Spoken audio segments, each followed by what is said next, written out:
Aqui para vocês hoje um pouco como um canal no YouTube vem transformando a minha carreira e pode parecer inclusive uma coisa muito exagerada, uma coisa muito ousada, mas vocês vão entender ao longo dessa apresentação, ao longo dessa fala, por que eu realmente acredito nisso. E estou muito feliz com essa apresentação, espero que vocês gostem. Bem, para quem nunca assistiu ao meu canal, nunca viu nenhum conteúdo, lá tem esse banner que fica em cima do meu canal e lá tem 3 principais pontos. Quais são esses pontos? Medicina, empreendedorismo e estudos. Esses foram os 3 tópicos e, coincidentemente ou não, são os 3 principais pilares da comunidade. Por quê? Porque é o que a gente acredita que diferencia o médico do futuro.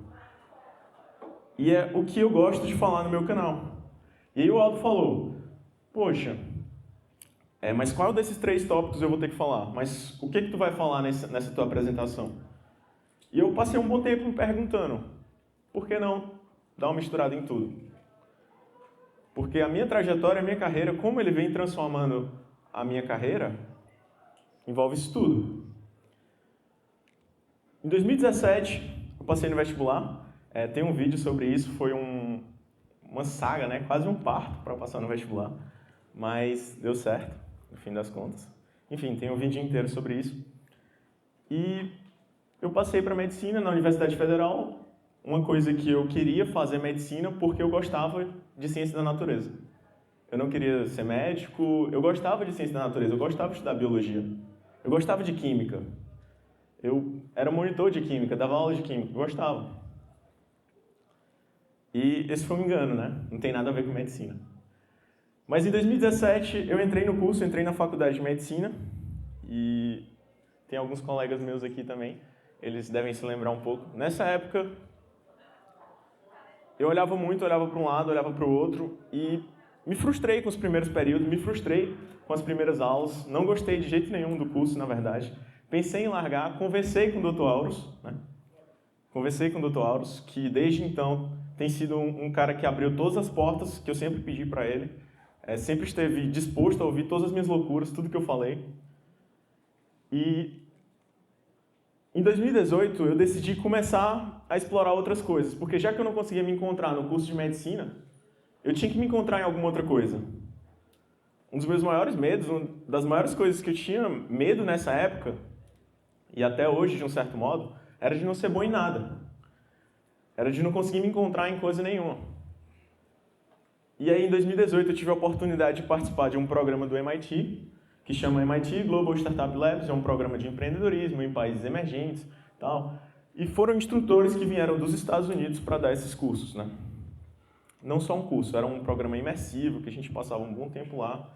Só que, beleza, eu era um aluno do 2º, 3º período, tentando desenvolver inovações, tentando desenvolver tecnologia para a saúde. Vocês viram aí o Dr. Auros falando o quanto que é complicado, o quanto que é complexo esse tipo de coisa. É claro que eu não estava fazendo nada para cirurgia, mas tem a ver também. Então, em 2019 e 2020, inclusive aqui uma outra aula que a gente teve com o Dr. Auros em 2019, na Liga de Inovação em Saúde da UFP, que eu e o Aldo, a gente participava dessa liga. Essa história já vem acontecendo há muito tempo. E aqui são vários projetos, várias coisas que eu fiz, um curso de investimento que a gente fez em 2019, uma 2ª edição em 2020, que teve até patrocinador e foi muito maior essa 2ª edição. Mas todos esses projetos, todas essas coisas que eu sempre quis fazer durante a faculdade de medicina, não deram certo. E não deram certo por vários motivos, né? Meus pais estão até aqui, eles podem falar sobre essa época depois. Mas não deram certo por vários motivos. Eu sempre desistia, eu sempre ficava de lado nesses projetos, eu sempre tentava alguma coisa e não dava certo. Seja porque eu desistia na primeira dificuldade, então eu estava na véspera de uma prova, tinha que estudar para a prova, estava num período apertado, tinha que largar aquilo. Só que eu sabia que aquilo, para mim, era uma coisa importante. Era uma parte de mim. Eu não queria só fazer a parte de medicina, que dava para fazer, e que na época, pelo menos no ciclo básico, eu estava levando com a barriga mesmo. Tirava lá meu 7, meu 8, tirava as notas boas, ia levando. Não era um aluno ruim, mas também não me esforçava para ser um aluno bom que eu poderia ser. Eu desistia por falta de tempo, A realidade é que a maioria desses projetos eles eram desalinhados com quem eu era. Como é que um estudante do segundo e terceiro período vai querer desenvolver uma solução para revolucionar a saúde do Piauí? Um estudante do quinto período, quando a gente lançou um aplicativo de telemedicina, a gente tinha um volume de 20 consultas por semana. O Dr. Auros também chegou a conhecer, conversei com ele nessa época. Esses médicos que estão aqui hoje, a grande maioria, já venho mostrando e conversando com eles há um bom tempo. A realidade é que eu precisava fazer alguma coisa diferente, porque nenhum desses projetos tinha alcançado o seu sucesso, tinha feito a diferença, né? Inclusive, até na postagem que a gente colocou, Aldo, do Instagram falando do evento, uma pessoa da época do Close Doctor colocou: esse seu projeto mudou vidas, não sei se tu viu, né? Esse cara foi um dos pacientes de um aplicativo de telemedicina que a gente tinha. A avó dele estava com... A mãe dele, ou era avó, não me lembro agora, estava com Covid no interior do Piauí, não tinha acesso a um médico especialista. A gente fez uma consulta por telemedicina com um médico no local e um médico no nosso, em Teresina, um médico especialista. E ele falou que o nosso aplicativo mudou a vida. Só que esses projetos não conseguiram ser sustentáveis. E eu precisava fazer alguma coisa de diferente. Então, em 2020, eu comecei a assistir alguns canais gringos no YouTube. Eu sempre procurei conteúdo, sempre gostei de explorar, sempre gostei de assistir algumas coisas. Aqui, inclusive, é uma foto do Ali Abdaal. Eu assisti um vídeo dele em 2020, em dezembro de 2020, e que me fez começar a olhar mais para esse lado de divulgar aquilo que você faz, falar mais sobre aquilo que você pensa, falar sobre aquilo que você quer fazer. E aí, em 2021, no começo de 2021, em janeiro, eu estava retomando o ciclo clínico. Eu estava decidido a fazer aquilo dar certo, a me dedicar mais na faculdade, e também comecei o projeto do canal no YouTube, né? Então, em janeiro de 2021, eu decidi começar a gravar vídeos, começar a postar conteúdo lá e começar a falar mais sobre as coisas que eu fazia e sobre o que eu pensava. E é isso aqui, são os primeiros 2 meses do meu canal, né? Então, vocês podem ver aqui que a maioria das visualizações nessa época, que era muito pouca, né? E só nos dias que eu postava, até que tem essa setinha bem aí, né? O 4º vídeo que eu postei. Eu percebi que nos 3 primeiros vídeos eu não tinha um nicho, não tinha um sentido definido naquele canal. E até hoje eu não gosto de ter um único sentido definido. Na verdade, eu compartilho a minha trajetória, eu compartilho a minha rotina, eu compartilho aquilo que eu penso. Só que esse 4º vídeo foi um vídeo sobre estudos. Eu postei o meu primeiro vídeo sobre estudos. Eu tinha visto um conteúdo gringo, eu tinha visto o que o pessoal falava e eu comecei a perceber algumas coisas. Eu percebi que ao longo desse tempo eu tinha um aprendizado constante. Além de estar estudando medicina, que não era fácil também, eu estava me dedicando a aprender outras coisas além da faculdade e na faculdade. Eu estava vendo coisas de inovação em saúde, eu estava em contato direto com o Dr. Auros, em contato com o Toninho. Eu passei por um processo de aprendizado constante. E eu parei para perceber que as pessoas se interessaram pelo meu vídeo sobre estudos, porque aprender não é um processo fácil. E a maioria das pessoas não sabe aprender de verdade. Pela primeira vez na vida eu tinha achado alguma coisa que eu gostava de falar e eu era bom, e as pessoas querem saber. Então existe inclusive um conceito japonês que a gente fala que chama Ikigai, né? Eu não sabia o que era isso, mas eu pesquisei só para colocar esses diagramazinhos que ficam legal. Mas vocês podem ver que Ikigai seria aquilo que você ama, em que você é bom, pelo que você pode ser pago e o que o mundo precisa, tudo ao mesmo tempo. É muito ousado, né? Mesmo sendo uma coisa ousada, talvez nunca exista um Ikigai perfeito, né? Eu tinha encontrado uma coisa que finalmente eu conseguia falar para as pessoas. E eu sempre fui um estudante no ensino médio, um estudante no ensino fundamental, esperto, eu tirava boas notas, eu era inteligente, mas eu nunca fui organizado.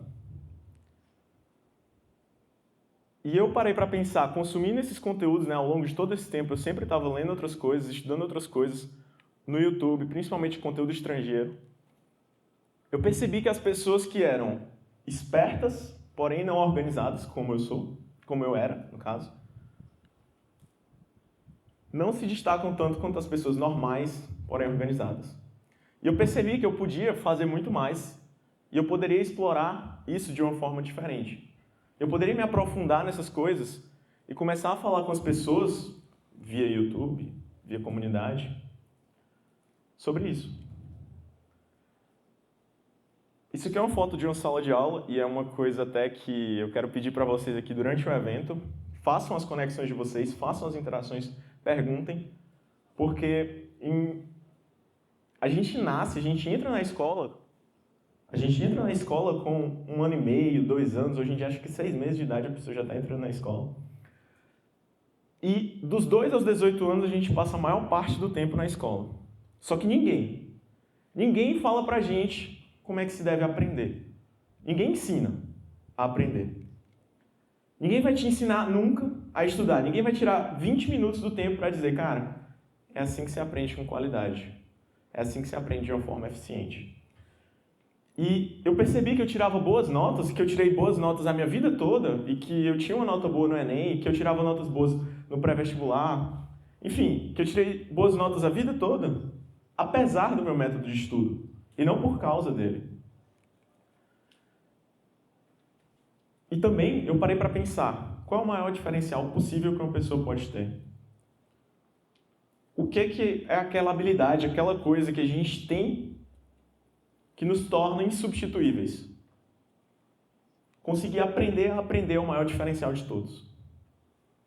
A pessoa que realmente entende, compreende como é que ela funciona, como é que ela aprende melhor, ela não tem limites. E eu percebi que ao longo de todo esse período, ao longo de todos esses anos, eu estava testando várias formas de aprendizado. E agora, cada vez mais, me aprofundando no meu canal. Então, o que eu tenho para resumir para vocês aqui sobre estudo, isso é baseado em evidência científica, né?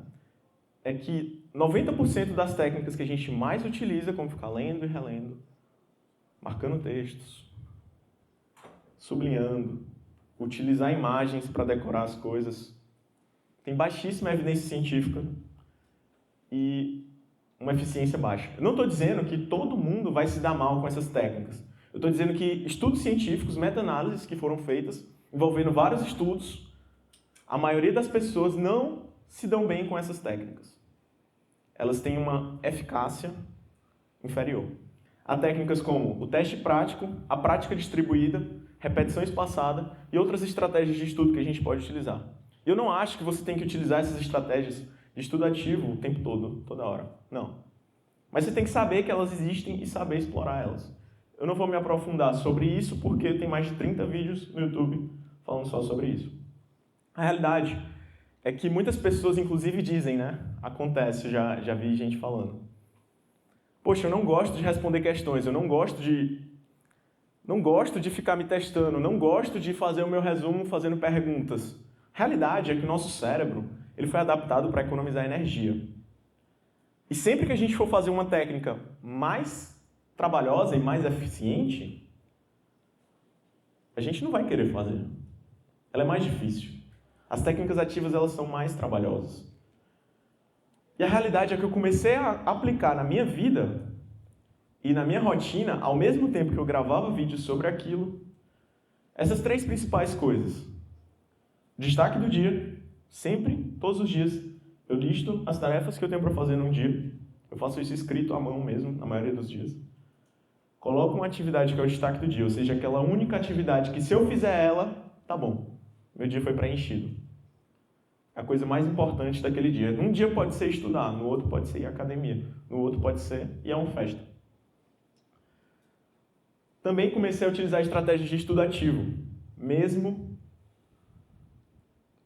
em situações que a gente está sem material nenhum de estudo ativo, né? Então, na faculdade, os professores geralmente não te dão perguntas, não te dão questões, não te dão estratégias, você tem que procurar, né? E eu comecei a tentar implementar isso na minha rotina, no meu cotidiano, e começar a experimentar. Outra coisa também, eu comecei a aplicar métricas. Então, no começo de todo ano, eu fiz isso ano passado, eu fiz esse ano de novo, eu metrifico todas as semanas quantos dias eu fui na academia, quantas horas eu estudei por dia, quanto tempo realmente de estudo líquido. E eu uso tudo isso no Notion. Eu percebi que se eu quisesse fazer esses projetos darem certo, eu precisava também vencer a resistência. Resistência é aquela força, né? Tem um autor que chama Steven Pressfield, ele fala sobre essa resistência. A resistência é aquela força que impede a gente de fazer qualquer coisa trabalhosa. Qualquer coisa que a gente precise colocar esforço, mas também que vai fazer a gente progredir.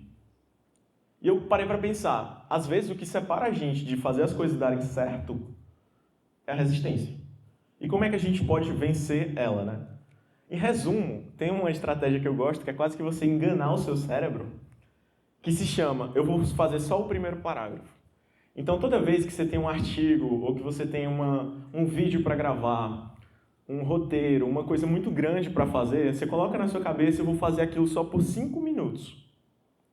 Na hora que você sentar, que fizer a primeira linha, vai ser mais fácil continuar do que era antes. E vai ser mais difícil largar aquilo. Então, eu comecei a utilizar essas estratégias para enganar o meu cérebro, para me tornar ainda mais produtivo e não largar as coisas que eu largava em frente às primeiras dificuldades. Então, é por isso que nesses últimos anos, às vezes, véspera de prova, eu estava gravando vídeo. Nem sempre deu certo, mas eu estava experimentando. Às vezes, véspera de prova, eu estava fazendo um trabalho para um congresso. Nós estamos há 52 terça-feiras sem falta, exceto no Natal. Foi o único que não teve reunião da comunidade. Falando, toda terça-feira, a gente programa uma reunião. Então, a gente está há 52 semanas, vou fazer 53, né? Porque já foi mais de um ano. Há 52 semanas falando toda terça-feira sobre esse tipo de coisa e sobre outras coisas. Tudo isso mostra que essas coisas que eu comecei a compartilhar conteúdo, na verdade, não mudaram só a vida dos outros, mas também a minha vida também. E aqui o meu ciclo clínico, eu tenho praticamente todo ele documentado no Notion, né? Todas as maioria das matérias, principalmente a partir do quinto para o sexto período, eu comecei a documentar o curso mesmo. Então, eu tenho um resumo de todas as aulas, de todas as matérias, de todas as disciplinas. É claro que não é tudo completo, mas eu aplico estratégias de estudo ativo e eu tenho organização de tudo que acontece ao meu redor. Isso já me foi útil em vários plantões, em várias situações fora da faculdade. Aqui, por exemplo, um resumo de reumato, Clínica Médica 3, né? Aí, coloquei aqui um resumo de lúpus e aí o formato que eu coloco os meus resumos hoje. O formato que eu coloco utilizando estudo ativo, a estratégia que eu faço para conseguir me organizar, ter tempo para estudar bem, me dedicar à comunidade, me dedicar à faculdade e produzir conteúdo sobre isso. Aqui também um resumo sobre atendimento em sala de parto. Aqui uma planilha que eu utilizo para gravar os meus vídeos.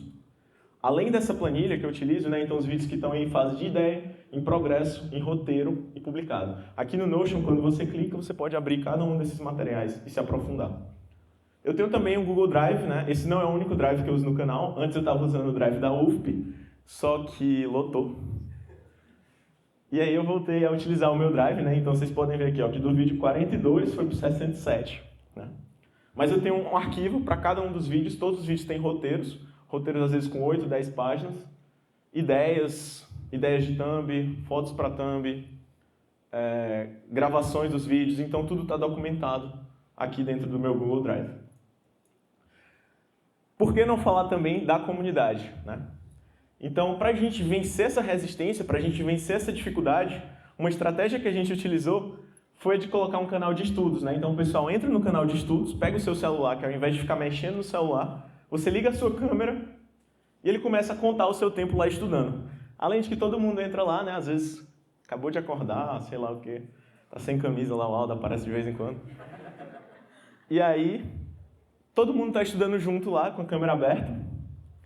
E aquilo conta uma pontuação que no fim do mês a gente premia os primeiros lugares, né? No caso, só o primeiro lugar, mas às vezes a gente já mandou o prêmio para as outras posições. Só que vocês podem ver aí que a Lúcia, inclusive, estava com 178 horas aí, né? Foi no mês passado, foi de junho, né? Isso aí. Para você ver o tanto que essa competição ela é acirrada. E é uma estratégia que a gente utiliza que o pessoal pode tirar a sua principal distração, que é o celular, deixar o celular ligado, com a câmera ligada, estudando. E ao invés de estar mexendo no celular, eu estou contando horas de estudo lá. É claro que também não tem como eu estudar pela pessoa, né? Eu estou confiando que ela com a câmera aberta, ela está estudando lá. Aqui, isso gera um relatório, né, no final de cada mês, que eu sei quais dias as pessoas estudaram, quanto tempo elas estudaram em cada dia. Isso aqui vai ser aprofundado cada vez mais. Uma das dos telões que tem lá fora é a nossa plataforma, né? O último telão aqui à direita é a nossa plataforma que está sendo lançada oficialmente essa semana e a gente vai explorar esse tipo de coisa cada vez mais lá dentro. A realidade é que, diariamente, aquilo que a gente faz é que a gente se torna. E quando eu passei a me aprofundar sobre isso, falar sobre isso, gravar vídeo sobre isso, organizar minha vida utilizando todas essas estratégias, eu me tornei realmente a pessoa que eu queria me tornar. Tem até essa frase, inclusive, do pai da administração, que chama Peter Drucker, né? Se você não pode medir alguma coisa, você não consegue gerenciar. E é por isso que eu tentei metrificar a minha vida inteira. O resultado disso tudo está começando. O resultado disso tudo ainda não deu os frutos que a gente quer colher. Mas, nesse tempo, eu tive 200 mil visualizações nos últimos um ano e meio.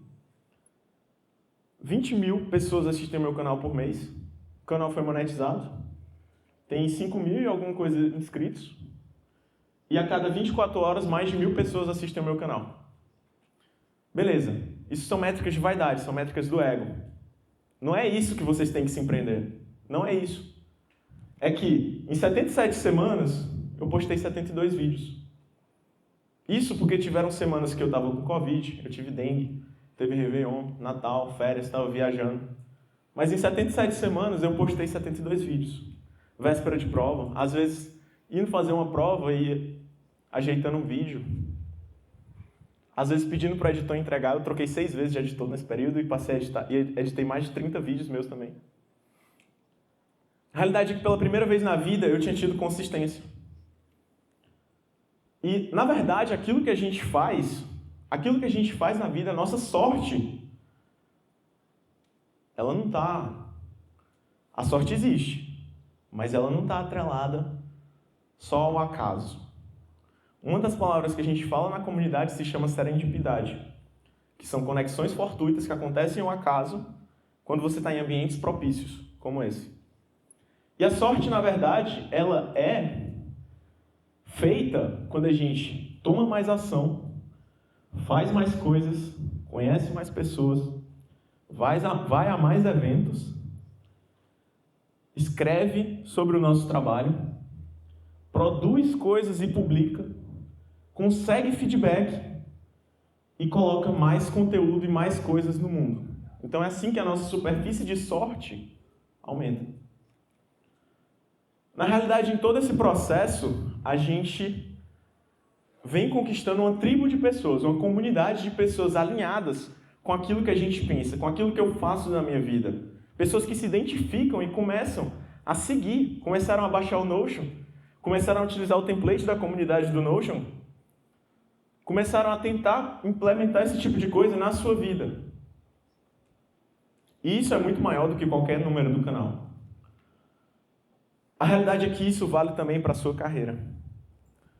O que os outros médicos falaram aqui, o que todo mundo falou aqui, é que quando você documenta a sua trajetória, quando você mostra aquilo que você é e aquilo que você acredita, isso vende mais do que qualquer outra coisa. Muito mais do que eu falar aqui para vocês sobre isso, a realização e ver que a gente está fazendo a verdadeira diferença que foi feita tanto na minha vida como na vida dos outros é ver a confiança que vocês têm aqui com a nossa comunidade. E a comunidade ela existia desde antes.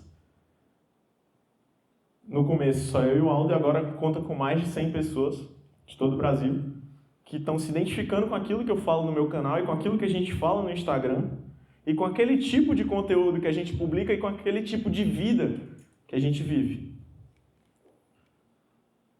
Então, dia após dia, aquilo que a gente escolhe, pensa e faz é o que nos tornamos. Obrigado.